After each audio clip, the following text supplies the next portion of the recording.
Boa noite! Hoje nós vamos apresentar o nosso projeto final sobre padronização de cores nas brocas e nos gabaritos.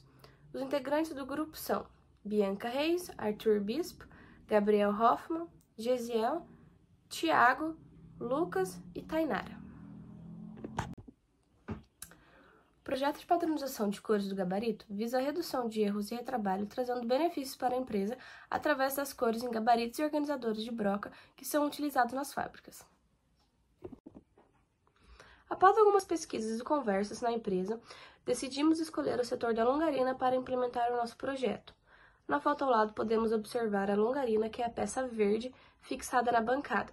E logo acima temos a máscara de padronização, que é essa máscara cinza que temos aí em cima. Observamos que a máscara não tem padronização nenhuma. Sendo assim, temos uma difícil identificação e processos confusos para saber qual a medida correta para qual furo e assim não errar no processo de furação. Bom, assim ficaria a nossa proposta implementada. A máscara finalizada apresenta a nova padronização de cores aplicada de forma uniforme, garantindo maior contraste visual e rápida identificação dos elementos. Cada cor foi distribuída segundo sua função operacional, tornando o gabarito mais intuitivo, organizado, alinhado ao padrão. E cada cor teria sua marca para identificar seu determinado tamanho, como a azul terá sua identificação de 3/16, a verde 1/4 e assim por diante.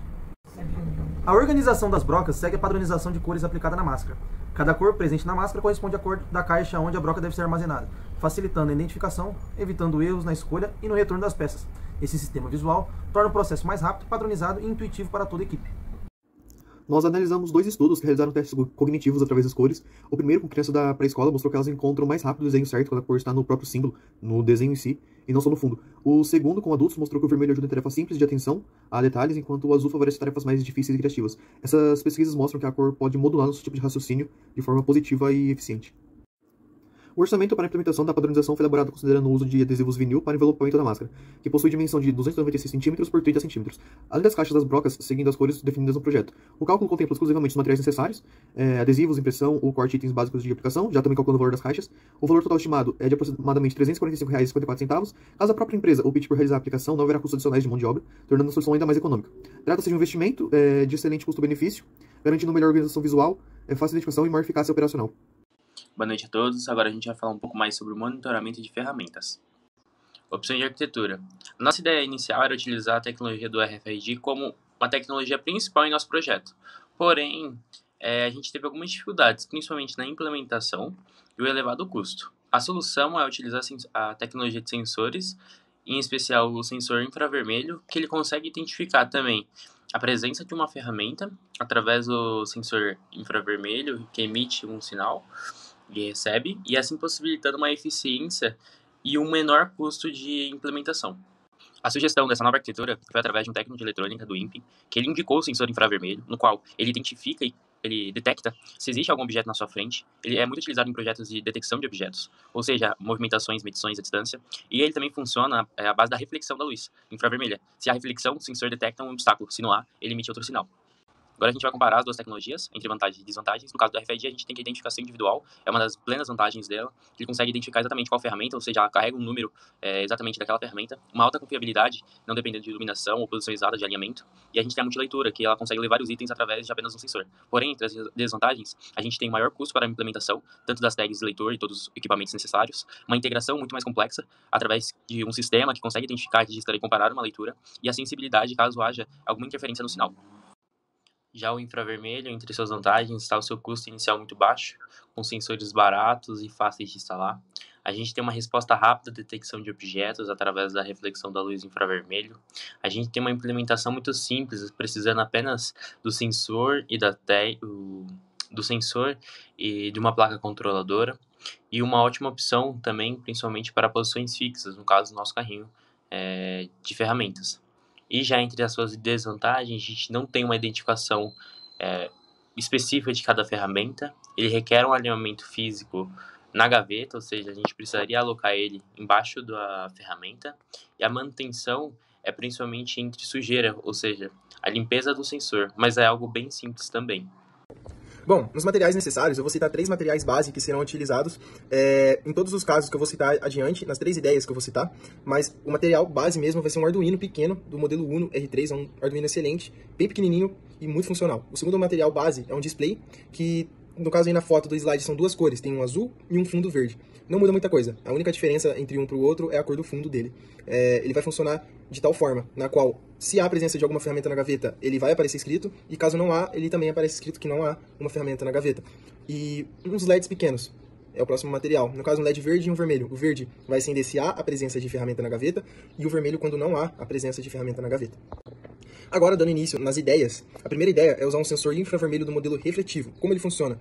A gente vai colocar esse sensor debaixo de cada ferramenta, e esse sensor ele emite uma luz infravermelho que vai bater na ferramenta e vai refletir nele mesmo. E ele vai captar que tem algo em cima dele, então há a presença de uma ferramenta.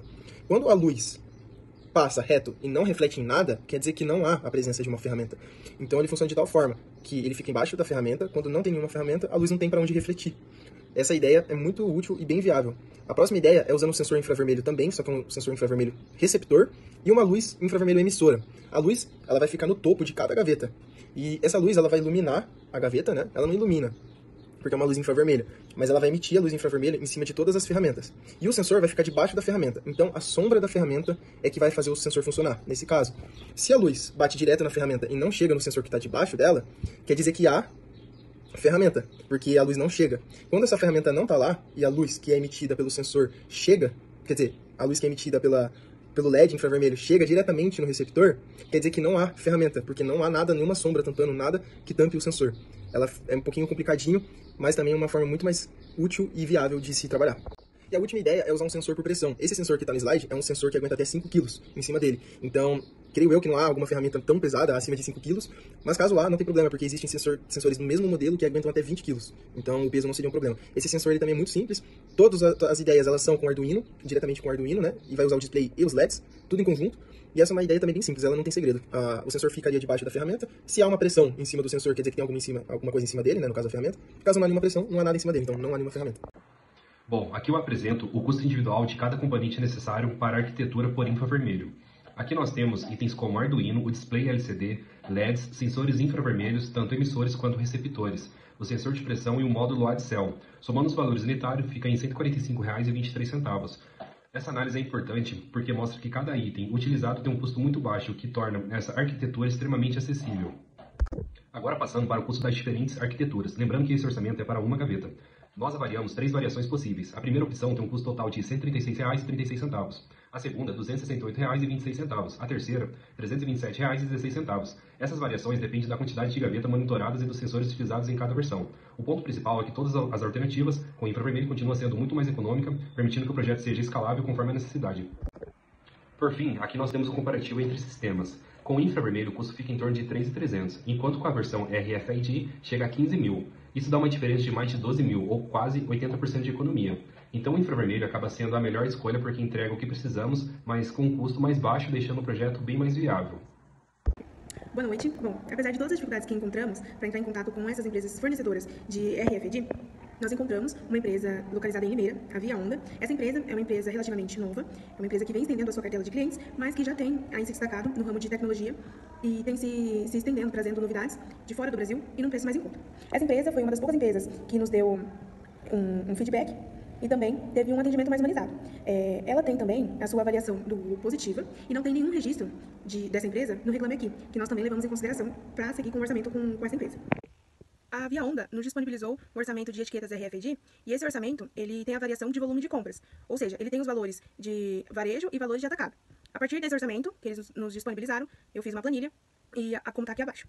Bom, o volume unitário em varejo sairia R$ 18,00 cada etiqueta, você comprando de 1 a 99 unidades. E esse valor ele é ideal para testes e projetos pilotos como o nosso. Já em atacado 1, você comprando de 100 a 499 unidades de etiquetas RFID, esse valor ele cairia 13,9%, o valor unitário, tá? E aí o preço de cada etiqueta sairia por R$ 15,50. E esse é ideal para projetos de médio porte e início de implementação. Já a condição de atacado 2, ela é válida para a compra de 500 a 999 unidades de etiquetas e o valor unitário ele cai 27,8%. E aí sairia por R$ 13,00 cada etiqueta.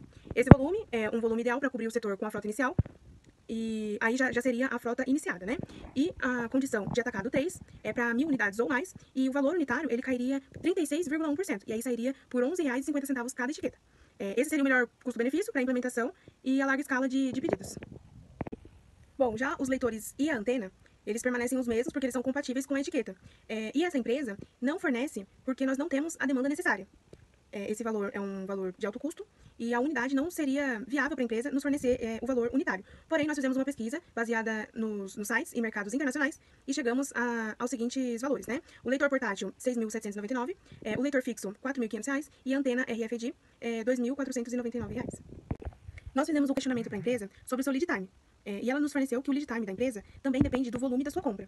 E após a gente cotar também na internet, em sites de aplicativos, nós cotamos também o lead time dos equipamentos, dos leitores e das antenas. A partir disso, eu fiz uma planilha onde consta que as etiquetas de baixo volume, né, se você faz uma compra abaixo de 1.000 unidades, leva de 5 a 7 dias úteis para chegar no destino final. Mas, se você faz uma compra de alto volume, maior do que 1.000 unidades de etiquetas RFID, leva de 15 a 20 dias úteis para chegar no nosso destino final. Já os equipamentos, as antenas e os leitores, nós padronizamos e leva de 5 a 7 dias úteis após a confirmação do pedido. Agora falando sobre o protótipo, a ideia é comparar as duas tecnologias através do Tinkercad, que é uma plataforma que conseguimos fazer um protótipo, e principalmente mostrar a arquitetura.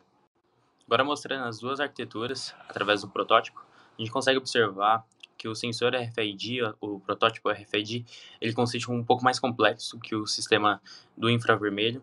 Também a gente observa que o infravermelho não precisa de coisas secundárias como tags, enquanto o RFID utiliza as tags e o receptor para conseguir ser ativado.